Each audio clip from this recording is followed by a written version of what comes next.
In una città lontana, tanto tempo fa, nacque un bambino di nome Ruperto. I suoi genitori erano persone semplici, di grande fede, e lo crebbero insegnandogli il valore della gentilezza, dell'amore e della generosità. Ruperto, fin da piccolo, mostrava un cuore puro e una grande energia. Era forte, coraggioso e amava aiutare gli altri. Passava ore a giocare nei prati, a correre nei boschi, ma dentro di sé portava un sogno che gli illuminava lo sguardo. Voleva dedicare la sua vita a Dio e a chi soffriva. Quando crebbe, Ruperto decise di diventare sacerdote. Lasciò la sua casa, il calore della sua famiglia, e intraprese un lungo cammino di studio e di preghiera.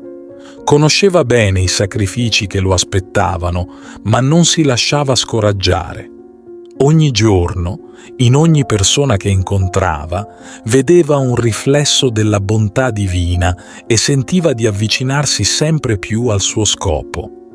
Divenne sacerdote e iniziò la sua missione.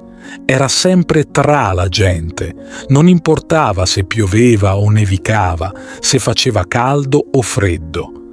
Ruperto camminava tra le strade e le piazze, visitava le case, ascoltava le storie di chi soffriva e portava conforto.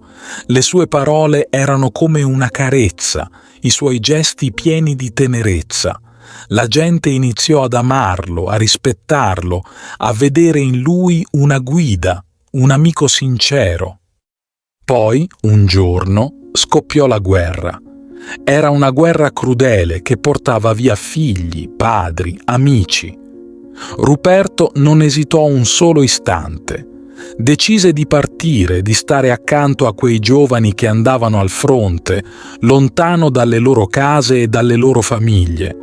Era cappellano militare, un sacerdote che camminava in mezzo alla polvere, tra le urla, le lacrime e il fango, sempre con il suo sguardo luminoso. Ruperto non aveva paura. Ogni ferito, ogni soldato tremante trovava conforto nelle sue parole. A volte celebrava messa all'aperto sotto il cielo grigio e in quel momento anche il vento sembrava fermarsi per ascoltarlo. Ma la guerra lo colpì duramente. Durante una battaglia, Ruperto fu ferito gravemente. I medici furono costretti a amputargli una gamba. Sembrava la fine del suo viaggio, della sua missione, ma Ruperto non si lasciò abbattere. Tornò nella sua città, stanco e dolorante, ma con una determinazione ancora più grande. Ora camminava con una gamba di legno, un po' più lento, un po' più affaticato, ma niente poteva fermare il suo cuore. Tornò a visitare le persone, ad ascoltare i loro dolori, a portare speranza. Ogni giorno affrontava la fatica con un sorriso, ogni giorno le sue parole erano una fonte di forza per chiunque lo incontrasse.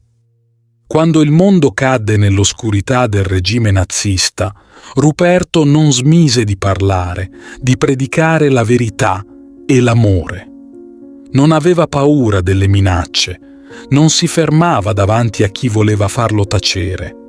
La sua voce era chiara e sincera, una voce che non si lasciava intimidire. Ruperto fu arrestato, chiuso in prigione, ma neanche questo riuscì a spegnere il suo spirito. Ogni volta che veniva liberato, tornava a fare quello che sapeva fare meglio, stare accanto alla gente, incoraggiarla, farle sentire che non era sola. Quando infine la guerra terminò, Ruperto tornò tra le sue strade, tra le sue persone.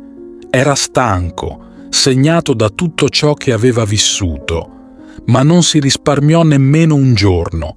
Parlava di perdono, di pace, invitava tutti a lasciare andare l'odio, a ricominciare. Anche i giovani si sentivano ispirati da lui, ascoltavano le sue parole, cercavano di seguire il suo esempio. Un giorno, mentre celebrava la messa, Ruperto si sentì debole. Il suo corpo, ormai logorato dai sacrifici, non riusciva più a reggere. Si accasciò tra le preghiere e il silenzio di chi lo amava. Quel giorno il suo spirito volò alto, libero, lasciando dietro di sé un segno indelebile nel cuore di chiunque lo avesse conosciuto. Quando arrivò il giorno del suo ultimo addio, la città intera si fermò. Una lunga processione attraversò le strade, uomini, donne, giovani e anziani. Tutti volevano rendere omaggio a quell'uomo che aveva dato tutto senza chiedere nulla in cambio. Era come se la sua presenza fosse ancora lì, tra di loro, una luce che avrebbe continuato a brillare per sempre. Ruperto non era solo un sacerdote, era una guida, un faro di speranza, un uomo che aveva amato con tutta la forza del suo cuore. La sua storia rimase impressa come un dolce ricordo, un esempio di coraggio e fede per chiunque cercasse ispirazione nei momenti bui.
Ti invito calorosamente a iscriverti al nostro canale per darci supporto e permetterci di continuare a creare nuovi video che condividono storie ed esperienze ispiratrici.